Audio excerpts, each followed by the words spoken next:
Hello, everybody. Before we continue with late adulthood, I want to take a moment and have you think of all that you've been able to accomplish and all the changes in your life since we've come back from school.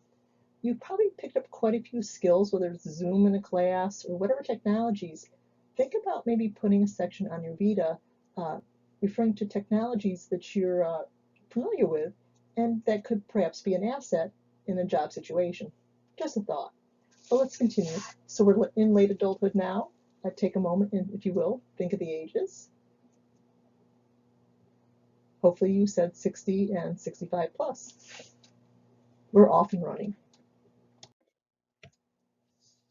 If you see the phrase personality traits and think, well, she's going to have to mention the big five, you are right. I try to be predictable. So take a moment and think of the ocean mnemonic and see if you can identify the big five. The O, openness, but to experiences or ideas. Hopefully you said to experiences. C, consciousness or conscientiousness. Hopefully you went with conscientiousness. E, well, that's extroversion dash introversion. A, agreeableness or aggression. Hopefully you went with agreeableness. And N, oh, that might be a tougher one, neuroticism or narcissism. Neuroticism, again, referring to degree of emotional stability. Narcissism, being self-centered and totally unfocused with other people's needs. It's all me, me, me. Hopefully you went with neuroticism. But in terms of least stable, it would not be the big five. As you probably know, it is masculinity and femininity. Let's return our focus to Erikson, but let's start with a quick review for each of the first positive outcomes for the stages we've covered so far. See if you, without peeking, can associate with a negative possible outcome. So trust versus mistrust, obviously an easy one. Next, autonomy, the terrible twos, versus shame and doubt. Next, early childhood, initiative versus guilt. Elementary school years, industry versus inferiority.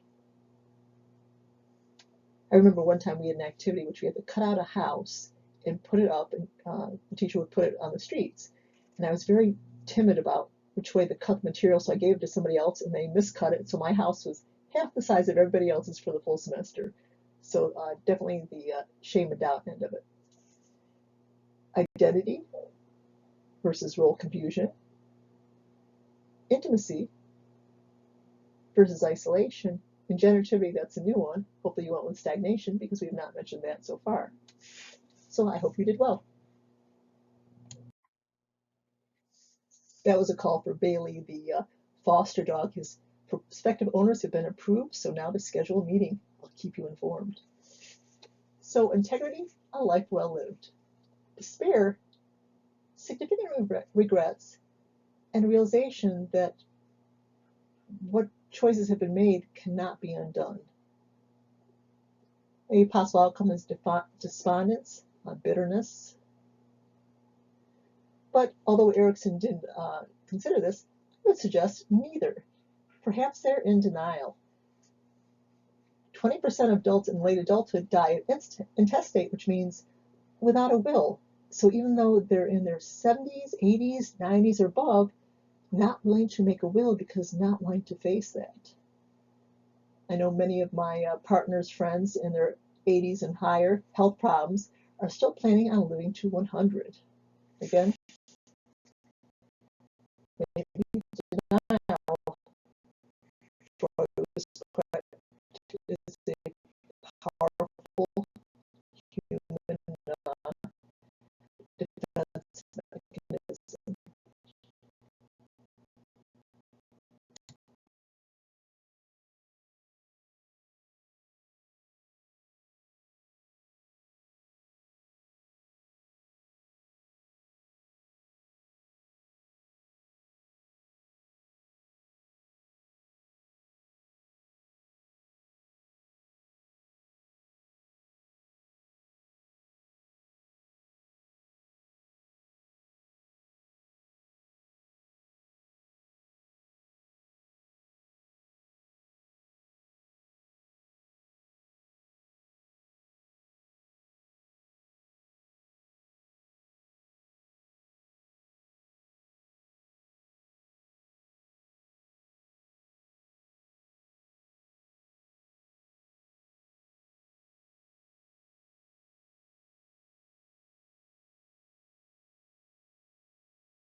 As we noted, this stage of life is associated with a great number of losses.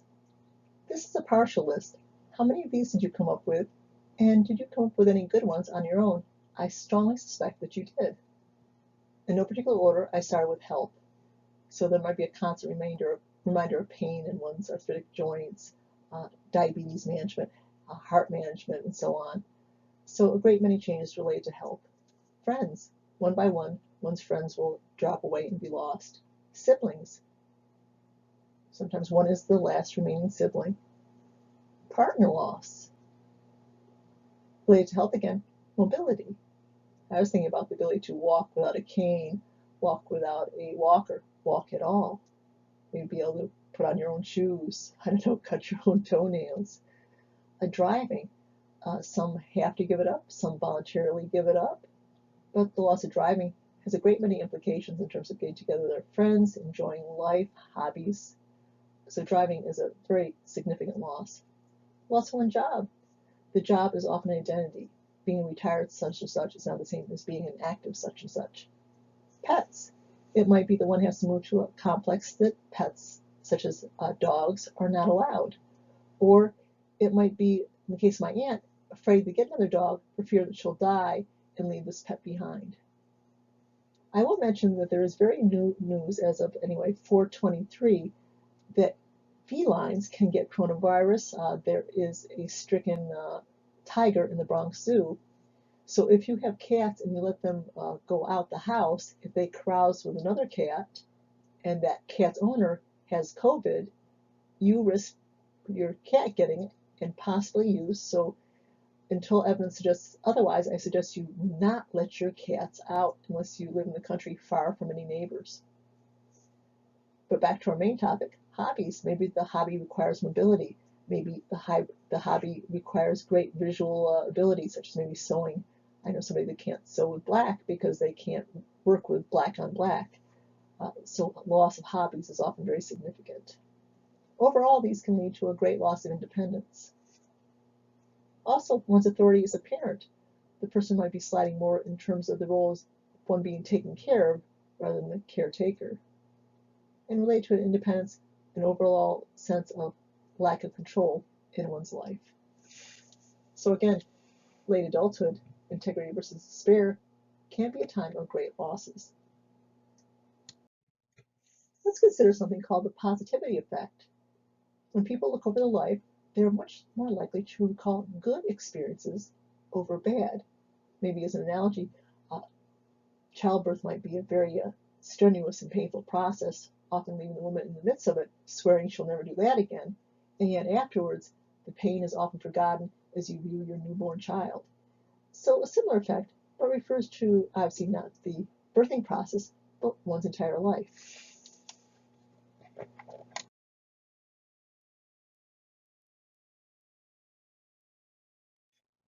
Many younger people often assume that the elderly, our parents, want to move in with us, but rarely is the case. The senior has their own house or residence. They have their community, the places they like to go, the friends that live nearby. So very few seniors, very few people in late adulthood wish to live with their adult children. And probably that suits the adult children fine too. Let's consider elder maltreatment. They risk the same types of abuse and neglect as children. Physical abuse, physical neglect, emotional abuse, and sexual abuse. Yes, indeed, sexual abuse. But they risk additional type of abuse also, financial abuse. Outright financial abuse affects about 1 in 20 elders. It's most likely to be a trust friend, family member in particular, or caregiver. But more likely, trusted family member or caregiver. But more commonly, 1 in 5 are the victims of fraud. It might be the person they call and say, Grandma, Grandma, I need your money, that sort of thing. And believe it or not, that works quite frequently. It could be their bank calling them and wanting to know their account number so they could check for fraud. Obviously, banks never do that. A credit card company calling them because there's been fraud, and please provide your credit card number. I had that one time, and it's like, you called me, you give me the card number, I'm not talking to you. Then you call back the company directly, obviously. So if you have a senior in your life, you might, whenever you hear of a scam, share the scam with them, and also share these common scams. Believe it or not, I had a colleague who was told that he was greatly in arrears with the IRS and needed to pay money immediately, otherwise he would be uh, financially penalized and jailed. And he went so far, believe it or not, to take money out of the bank before he realized that this person was a scammer. So it can happen surprisingly at any education or age level. In terms of other forms of abuse that we mentioned, nursing homes are a major concern. I had to share a story with you all. I've already posted these PowerPoints to Blackboard, but my father dropped by to get some cookies. I haven't baked scratch cookies in years, but anyway, my father dropped by to get some scratch cookies, and he shared a story about scamming of elders. And I thought, I've got to share this with my students. Literally, it wasn't 15 minutes beyond when I posted. He said he got this phone call, and the kid says, "Hi, Grandpa, I've just been in an accident." Oh, by the way, my father has no grandchildren. Grandpa, I've been in an accident, and I'm okay, but I broke my nose, and the woman, she ran a red light, and they not sure she's going to keep the baby, and they're charging me with manslaughter, and I need some money to post bond. And my father asked, "Do you know who I am?" And the kid, the teen, I guess, or whatever, young adult said, "Yeah, Neil." And it's like, "And what's your name?" And at that point, the person hung up. But what timing! So do talk to your elderly relatives or elderly friends about these scams, because they absolutely do happen. And I thought Dad's timing was perfect on this. So I just thought I would share that all with you. Let's consider volunteerism in late adulthood. We know that in young adulthood, the rate of volunteerism is both the lowest at the beginning and the highest at the end, but again, that is young adulthood. Volunteerism in late adulthood is very common and is very beneficial for both the person doing the volunteering as well as the recipients. So if you could take a moment and think as you should later parts of your life, how do you think you might volunteer? Would it be with pets? Would it be with children? Would it be with elderly? Would it be in hospitals? We can often align our volunteerism with our own hobbies and lifestyle interests. So I hope you take a moment and consider what you might be volunteering in the future, though it's quite possible for many of you it's what you're volunteering in right now. When individuals in late adulthood can no longer fully care for themselves, who cares for them? Well, many times it is the family. Other time, it could be family and or in-home helper systems. Depending on the person's income level, home helper systems can be paid to up to 100% in New York State. So do investigate that if you have an elderly person in your family that's unable to make full care. This can be anything from to help with bathing, dressing, often includes even things like, depending on the system, very, very light household work. Assisted living facilities, and lastly, nursing facilities. These are associated with the people that have the greatest physical or cognitive issues.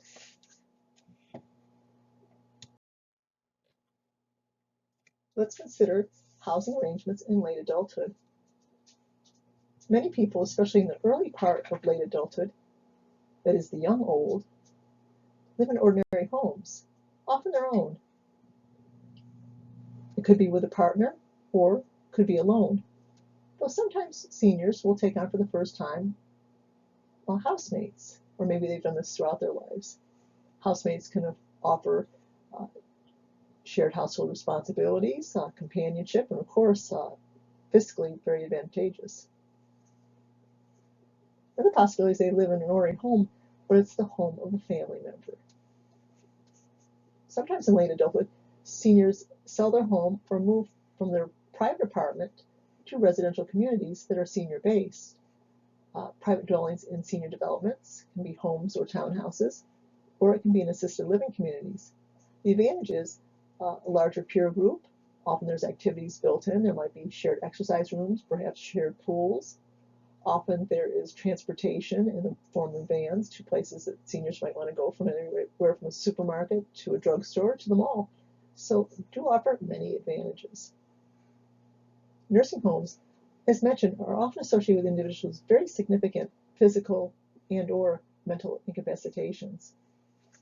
I want to mention long-term care insurance. I know at the age of most of my students, I would not have known what this is. This is a fairly expensive insurance, but it keeps you in your house when you become debilitated. So if your medical issues can be managed at home with, say, a visiting nurse or healthcare person, even daily, the insurance will pay for it. So many people who have had to have gone to a nursing home are kept at home much, much longer, or maybe for the rest of their lives. I just recently purchased it. It's expensive, but I think it's worth it not to end up in a nursing home.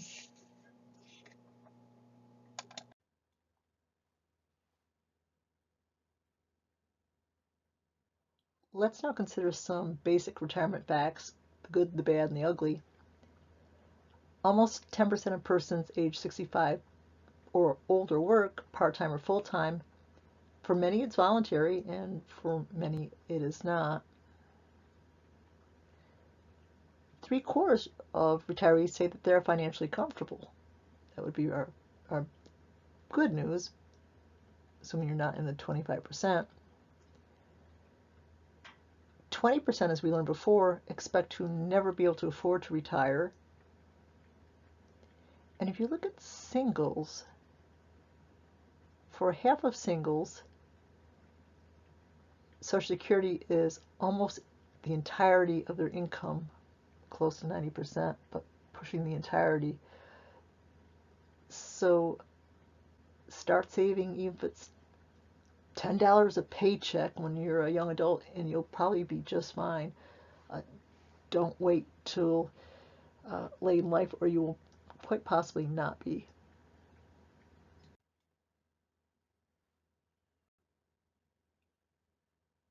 I thought I'd share that in my circle of female friends, which isn't a huge circle.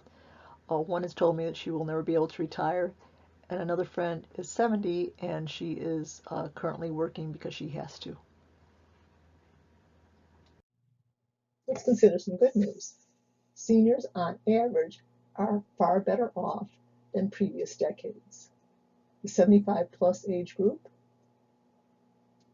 had the highest median, in other words, the highest average household income. So that's very good news. Now back to the bad news. Women in retirement. A woman who reaches 85 is likely to live to age 92, but she's got to reach 85 first. For men, the gap is very diminished down to negligible difference. If he lives to 85, on average, he will reach 91. Now, women go into retirement with roughly half the savings of men. In no small part, they make, on average, currently 81 cents per every dollar a male colleague makes. In part due to stepping out of the job market, in part out and outright discrimination. That translates into 27,000 less a year on average. So far less money is left over to go into their 401ks. Women are much more likely to be in poverty in late adulthood. At age 75, 3 times more likely to be poor.